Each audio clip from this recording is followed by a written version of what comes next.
¿Qué tal? ¿Cómo les va? Bienvenidos a la información. Comenzamos una nueva entrega de BTV Noticias en su edición central de miércoles 10 de septiembre, que parece miércoles 10 de diciembre por la temperatura. La verdad. ¿Cómo le va, Estefanía? ¿Cómo anda? ¿Qué tal? Muy buenas tardes, muy bien. La verdad que un día espectacular, como el profe nos había anunciado, un día realmente más que primaveral, no diría primaveral barra verano. Ya palpitando la primavera la tenemos ahí. Con según mucha el profe gente. Ya está. Sí, ya dijo que ya le vinieron las golondrinas y que ya al llegar las golondrinas estamos en la primavera. Exacto. Bueno, mucho tema para desarrollar, entre otras cosas vamos a ir al móvil en minutos nada más sobre la preocupación que hay a nivel de la sociedad entera, pero ni que hablar del gobierno también por la violencia infantil, por el último caso que se dio, lamentablemente trágica situación allí en el departamento de Soriano. En realidad el hecho de sangre fue en Río Negro, pero originado en Soriano. Bueno, vamos a estar con todos los detalles de eso que se está desarrollando hasta hace un ratito, nada más allí en Torre Ejecutiva. Exactamente, habló el presidente de la República, quien se reunió con algunos representantes de UNICEF aquí en Uruguay. Pero ahora ya está con nosotros Fiorella Rodríguez para adelantarnos algo de la información del deporte. Fío, ¿cómo estás? Bienvenida. ¿Cómo están, Estefi, Nico? El saludo para ustedes y para la gente en casa. Bueno, Uruguay 0-0 con Chile, un partido muy chato, con muchos defectos del combinado de Marcelo Bielsa, que cierra, de todas maneras, por supuesto, clasificado al Mundial del año que viene. Mucho para analizar de este partido. El entrenador estuvo dando algunas explicaciones, otras que claramente no dejaron certezas, el tema de los cambios y algunas otras cuestiones bastante polémicas. Vamos a estar con esto y con el resto de las eliminatorias, los clasificados que ya veníamos repasando y Bolivia, que se mete al cupo por el repechaje, al que no pudo acceder Venezuela con un partido, con una goleada tremenda 6-3 ante Colombia. Vamos a estar con todo esto y ya metiéndonos en el plano local, Copa Uruguay, avanzan los equipos a los cuartos de final, Defensor y Racing. Felicitaciones, Nico, que ya están en esa instancia. Increíble, terminamos partido 0-0. Hacía tiempo que no pasaba, ¿eh? Sí, pero bueno. El 0 en el arco rival lo veníamos garantizando, pero el 0 en nuestro arco venía siendo una materia pendiente. Bueno, pasamos por Copa Uruguay. Exactamente, alcanzó y en un ratito juega Peñarol con Liverpool en el Estadio Centenario, así que también vamos a estar con esa previa de ese encuentro. Gracias, Fío. Gracias. También hay información destacada del panorama internacional. De Deli todo, Lionel, ¿cómo está el mundo en estos días, sí, Deli? ¿Cómo anda? Un saludo para ustedes y para la gente en casa. Dos situaciones de extrema violencia, una en Estados Unidos y la otra en Argentina, que vamos a estar profundizando. Pero vean lo que sucedió hace algunas horas nada más en un evento en Estados Unidos, en una universidad. Fue baleado un activista conservador aliado al presidente de Estados Unidos, Donald Trump. Se trata de Charlie Kirk, quien resultó herido de gravedad tras recibir un disparo mientras realizaba una exposición, según se observa ahí en las imágenes que tenemos para compartir con ustedes y que circulan en las redes sociales. Hay una persona detenida, ustedes la veían recién allí, y los videos en internet muestran ahí a esas personas que están saliendo, que están huyendo tras escuchar el disparo. Se estima que en ese evento había cerca de 2.000 personas. El presidente Donald Trump se pronunció en las redes sociales y pidió orar por Kirk.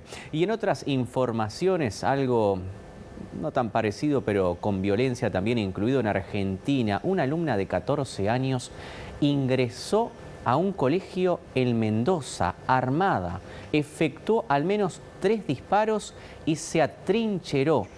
Las negociaciones llevaron al menos 5 horas, entregó el arma, se entregó, fue derivada a un centro hospitalario. Le habría quitado el arma a su padre, que trabaja en la policía. Se manejó la información de que sufría bullying. Después el ministro de Educación de Argentina descartó esta hipótesis, pero la verdad se vivieron momentos de pánico. La joven ingresó armada y en determinado momento comenzó a efectuar disparos. Otras versiones dicen que ya le había comentado a algunos de sus compañeros de que iba a llevar adelante esta actividad poco usual. Poco usual en estas latitudes, ¿no? Bueno, sí, claro, y Unidos, cerca, sí, ¿no? En Argentina. De hecho, en Estados Unidos también hay una conmoción muy grande por sí. el asesinato de una joven ucraniana que había huido de su país por la guerra, se había ido a Estados Unidos, escapó de algunos bombardeos en Ucrania y termina encontrando la muerte a mano de una persona con aparentemente una patología mental.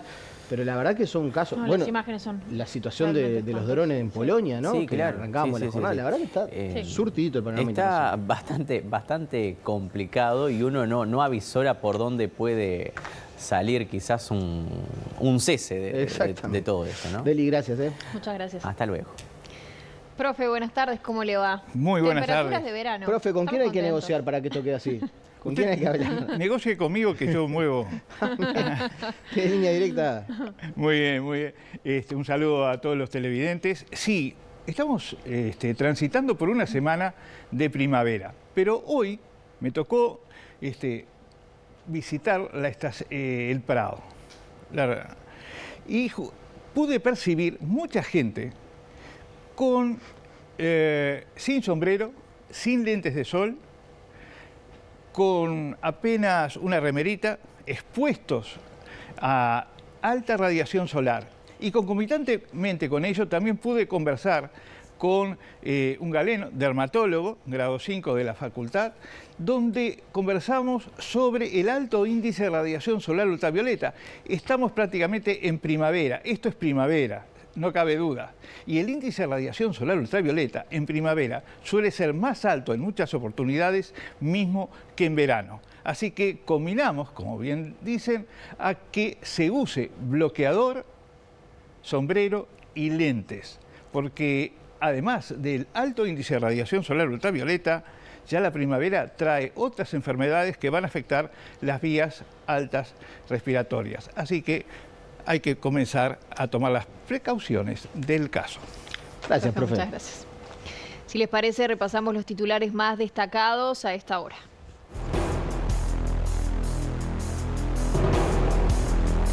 El presidente Yamandú Orsi se refirió a lo sucedido en Soriano la pasada semana y dijo que todos nos horrorizamos de la misma forma en referencia a la muerte de 2 niños a manos de su padre.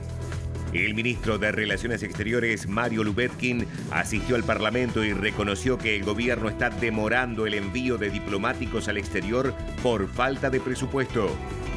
Quedó en libertad el exdirector de la cárcel de Santiago Vázquez, Carlos Taroco, luego de cumplir con su condena por participar de la trama del ex senador Gustavo Penades. El senador del Partido Colorado, Andrés Ojeda, criticó el presupuesto otorgado a Fiscalía General de la Nación y dijo que no contempla absolutamente nada. El presidente de Factum, Óscar Botinelli, presenta el análisis La coalición republicana y el cambio de las reglas electorales.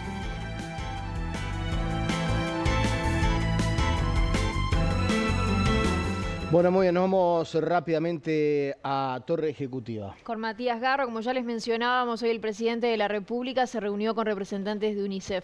Mati, ¿cómo estás? ¿Cuáles son las novedades a esta hora? Sí, gracias compañeros, ¿qué tal? El gusto de saludarlos a ambos, también a todos los televidentes. Efectivamente, hoy tuvimos la oportunidad de conversar con el presidente de la República, Yamandú Orsi. Estuvo en la Expo Prado, se reunió con autoridades de la ARU, una reunión de aproximadamente 2 horas y media. Luego estuvo visitando el stand del departamento de Canelones y rápidamente se retiró de la exposición. Tuvimos oportunidad de conversar con el presidente sobre diversos temas que hacen a la actualidad local, pero también internacional, y uno de ellos, una de las consultas que recibió el presidente tuvo que ver, bueno, justamente con este trágico hecho que ustedes mencionaban al inicio del informativo, la muerte, el asesinato de estos 2 niños hermanos de su padre, hecho que se concretó en el departamento de Río Negro. El presidente dijo que se trata de un hecho horrible, destacó que se está escuchando a las diferentes organizaciones sociales. De hecho, en la jornada de ayer aquí en Torre Ejecutiva hubo una reunión con Alejandro Sánchez, y también comentó que se reunió con autoridades de UNICEF aquí en Torre Ejecutiva, una reunión donde también participaron autoridades del INAU para establecer los lineamientos del apoyo que justamente UNICEF da al Estado uruguayo para combatir la violencia contra niños y adolescentes. Pero si les parece, compartimos con ustedes lo que decía el presidente de la República, Yamandú Orsi. Nada para agregar, eso es horrible lo que nos pasó y nos pasa en lo que es el tema de violencia. Yo traté siempre de mantener, de no agregar mucho más, porque creo que la sociedad toda ya lo pudo entender y a su vez todos nos horrorizamos de la misma forma. Es una cosa, no por inesperada, no podemos descuidar. Se va a escuchar a la sociedad civil para poder... Ayer fue la primera reunión. Vamos a tener que seguir trabajando porque tenemos varias aristas a las que tenemos que abordar. Hoy estuve reunido con la UNICEF, por ejemplo, que están dispuestos a jugar fuerte en eso, y eso no es un dato menor. Como les decía, el presidente estuvo reunido con autoridades de ARU. Tras ese encuentro, el presidente destacó que hay un teléfono abierto con el gobierno que desde la Asociación Rural valoran y están pidiendo. El presidente destacó sobre un compromiso que todavía no se pudo cumplir, que tiene que ver con un impuesto que las intendencias cobran a sus productores, pero que todavía no se pudo derogar porque no llegaron a un acuerdo con el Congreso de Intendentes. Según el presidente de la República, no estuvo sobre la mesa el tema de la competitividad. Yo creo que si uno tuviera que sintetizar, es este vínculo permanente que lo ven como positivo. Nos hemos reunido varias veces con la ARU y tenemos varios teléfonos abiertos. Yo creo que eso es lo primero que te reconocen y te piden a la vez. Y por supuesto vamos a tener alguna diferencia en algunos aspectos, en algunos temas, pero creo que hoy lo positivo es el reconocer que hemos tenido varias instancias donde no siempre llegas a acuerdo, pero por lo menos tenés la oportunidad de saber y de avisar a Guabá. Bien se habló de los mercados y las posibilidades y los nuevos vínculos o las señales que estamos recibiendo, por ejemplo, de los países del Golfo. Y bueno, y cómo está el concierto internacional que para el sector agroexportador tan importante. ¿Qué pasa con la competitividad justamente en este sentido? No se habló de eso. No fue un tema que estuviera sobre la mesa. Yo creo que te lo plantean 2 por 3, pero hoy hay un buen clima de precios y yo creo que eso influye también, pero es un tema que en otras oportunidades sí lo hemos hablado con la ARU. Hay un informe de Ceres que habla de una posible depreciación del peso con respecto al dólar y que eso podría estar afectando la competitividad. ¿Ustedes no ven ese análisis? No estuvo sobre la mesa, y si ayer se habló con el ministro de Economía aquí mismo, en este mismo ámbito, lo desconozco. Sobre el contexto internacional, se le consultó a Orsi respecto al despliegue de buques por parte de Estados Unidos en aguas del Caribe, según dicen, para combatir de forma directa el narcotráfico, y eso aumenta las tensiones con Venezuela. ¿Qué dijo el presidente? Lo vemos y lo escuchamos. Mientras no haya agresión, lo preocupante es cuando se utilizan o se recurre a armamento atómico. Eso es complicado. Gracias. El presidente de la República se prepara para su viaje a los Estados Unidos. Concretamente estará en Nueva York los días 24 y 25 de este mes para estar participando de la Asamblea de las Naciones Unidas. Por el momento, compañeros, es todo desde aquí, desde Torre Ejecutiva. Vuelvo con ustedes a estudios. Muy bien, Mati, te agradecemos por toda la información. Ahora nosotros seguimos adelante con otros temas. Les comentamos que la Suprema Corte de Justicia solicitó información a un juzgado de Mercedes respecto al caso de Andrés Morosini, este hombre que secuestró y mató a sus 2 hijos, Francisco y Alfonsina, de 6 y 2 años, la semana pasada. El hombre de 28 años tenía restricciones de acercamiento para con la madre de los niños, pero no tenía tobillera electrónica. Integrantes de la Suprema Corte estudiarán el caso para determinar luego, a partir de la información recibida, si resulta necesario pronunciarse o no sobre el accionar de la justicia en este caso. Vamos a otros asuntos. El gobierno está demorando el envío de diplomáticos al exterior por falta de presupuesto. Así lo reconoció el canciller de la República, Mario Lubetkin, quien compareció en el Parlamento en el marco de la discusión presupuestaria. Lo que discutimos a nivel de los embajadores era la velocidad, porque hay un recambio ahora de embajadores, es la velocidad con que se puede ir. Efectivamente, estamos con dificultades económicas, entonces estamos graduando y estamos quizá enlenteciendo un poquito este proceso, y también estamos modificando las prioridades. A la luz de todo lo que le explicamos a los parlamentarios, de los temas de integración, de los nuevos actores, también tenemos que reforzar otro tipo de embajadas, que la que era tradicional, y eso es parte de lo que le explicamos. Agrego, si firmamos el acuerdo con la Unión Europea, como lo vamos a firmar, y el acuerdo con el EFTA, recuérdense que dentro de pocos días lo firmamos en Río de Janeiro los 4 cancilleres, el día 16, correcto, en Río de Janeiro, y estamos hablando de los países no EFTA, pero con un poder adquisitivo de 1.8 billones de dólares, vamos a tener que reforzar también nuestra capacidad en los países europeos para entrar en otra realidad. O sea, lo que quiero explicar es que cada movimiento que hacemos determina otros movimientos, y eso es lo que tenemos que actuar a partir de los límites que tenemos nosotros, y hoy lo discutimos porque todo puede ser muy bonito, pero los dineros que tenemos son los que tenemos, y de ahí tenemos que hacer con menos, más y con mejores resultados.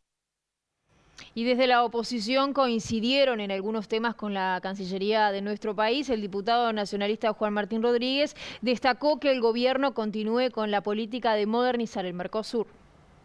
Hubo puntos que afortunadamente coincidimos y lo dijimos en la comparecencia. El Ministerio de Relaciones Exteriores, el gobierno encabezado por el presidente Orsi, ha entendido a los efectos de dejar debates de lado, discusiones, que el camino del Mercosur es la modernización y el perfeccionamiento.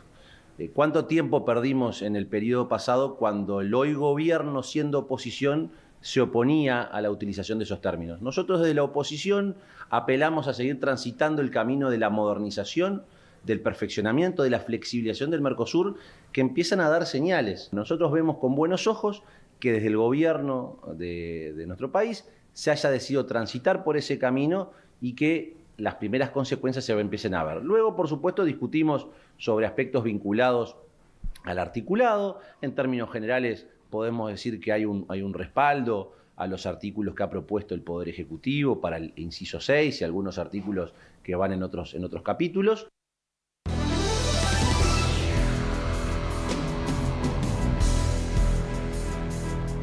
Contarles que en las últimas horas recobró su libertad el ex director de la cárcel de Santiago Vázquez. Hablamos de Carlos Taroco, ustedes recordarán, cumplió condena por participar de la trama del denominado caso Penades.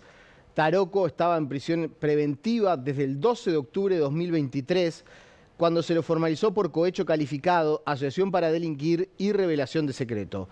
En marzo de 2024 llegó un acuerdo abreviado con la entonces fiscal del caso, Alicia Gione, acordando la pena de 3 años de prisión, a los que se descontó el tiempo que permaneció en cárcel de manera preventiva. En las últimas horas recobró su libertad debido a que redimió la pena, según informaron fuentes del Ministerio del Interior a BTV Noticias. En otros asuntos, el senador del Partido Colorado, Andrés Ojeda, criticó el presupuesto otorgado a la Fiscalía General de la Nación. Entiende que el proyecto elaborado por el Ejecutivo no contempla absolutamente nada. La Fiscalía no es que no está en las prioridades centrales del presupuesto, no está en la prioridad del presupuesto de ningún tipo, ¿no? De todo lo que pide, y esto quiero ser también justo, me parece muy bien que le esté otorgando la escuela de fiscales, que la doctora Mónica Ferrero estaba pidiendo. Yo le hice ese comentario al presidente en su momento y le dije que me parecía que estaba bueno que eso pudiera estar y lo contemplaron. Ahora, no le contempla absolutamente nada más, ¿no? No hay una fiscalía más, no hay creo que hay una o dos de todas las que pide, pero no hay funcionarios. Hoy hay que entender que la fiscalía es clave para el funcionamiento de la seguridad pública. Cuando uno piensa que la seguridad pública es exclusivamente policial, se equivoca. El sistema penal tiene varios segmentos. Este es un segmento del Parlamento que define qué se persigue y qué no. Después hay un segmento policial que va a perseguir y disuadir en la calle, digamos, ese delito. Y después hay un segmento fiscal judicial que lo va a juzgar y un segmento carcelario que lo va a castigar, rehabilitar. Todo eso es una sola cosa. Entonces, si yo le pongo plata a la policía, que ni siquiera es la prometida, pero no le pongo a la fiscalía, se va a generar un cuello de botella muy rápido, evidente, ¿no? Porque si la policía anda bárbaro y detiene un montón de personas, va a llegar a una fiscalía sin recursos para que pueda resolver. Entonces yo creo que habría que rever los recursos previstos para la fiscalía. Y lo otro, yo francamente espero que esta ausencia de recursos para la fiscalía no tenga que ver con los desencuentros de la bancada o del Frente Amplio con el actual fiscal general en virtud de todo el proceso contra el ex senador Charles Carrera.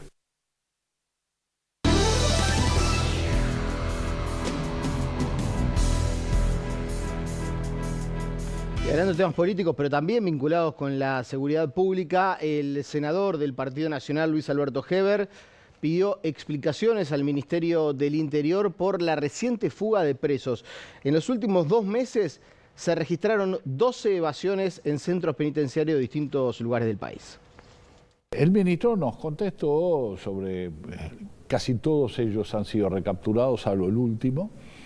De los 16 que van en el año, se han recapturado 15, hay uno que todavía no se ha capturado, pero es el que extraña más porque es el que se escapó de una cárcel de seguridad como es el Penal de Libertad a las 3 de la tarde. Esto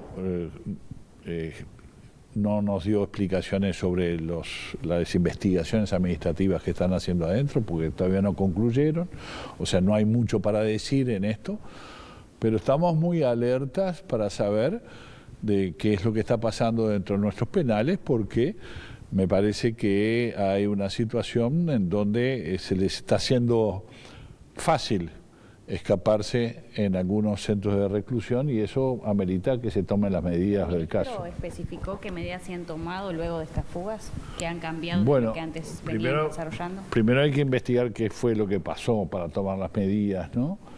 Pero se hizo un boquete en Salto, en la pared. Es difícil que no se sienta en el penal que están rompiendo la pared, que es un agujero por el cual otros presos antiguamente se habían escapado. Entonces se dijo que se habían puesto varillas de acero como para evitar que se pueda hacer nuevamente ese agujero y se puedan fugar otros presos. Y hablando de noticias policiales, una información que de alguna manera sacude el ambiente musical de nuestro país. Asesinaron de 6 disparos en el barrio de La Teja a Kevin Almada, un cantante e influencer que se había hecho muy conocido por algunos de sus éxitos musicales, sobre todo entre la gente joven. El hecho se produjo sobre las 4:30 de la tarde, cuando una persona dio aviso al servicio 911 informando que escuchó disparos de arma de fuego y posteriormente avistó a un hombre caído. El personal policial se dirigió a Real, esquina Subillaga, en el barrio La Teja, y constató que Kevin Almada, de 22 años, tenía varios disparos en el cuerpo y se encontraba caído en la vía pública sin aparentes signos vitales. Se solicitó la emergencia médica al lugar, así como también al equipo de policía científica, según el parte policial al que pudimos acceder en BTV Noticias. Un testigo relató a la policía que la víctima habría discutido con un vecino y que éste le efectuó 6 disparos con un revólver y luego se retiró por el fondo de la casa, y en el lugar no se hallaron vainas, según el parte policial. El agresor, según la información que está en poder de BTV Noticias, se entregó hace minutos nada más, reconociendo ser el autor de los disparos. Hacemos una pausa. Una pena, sí, sobre todo porque era muy exitoso, insisto, a nivel de redes sociales y con algunos éxitos que estaban siendo muy escuchados en nuestro país. Momento de hacer la primera pausa. Después llega Oscar Botinelli con nosotros.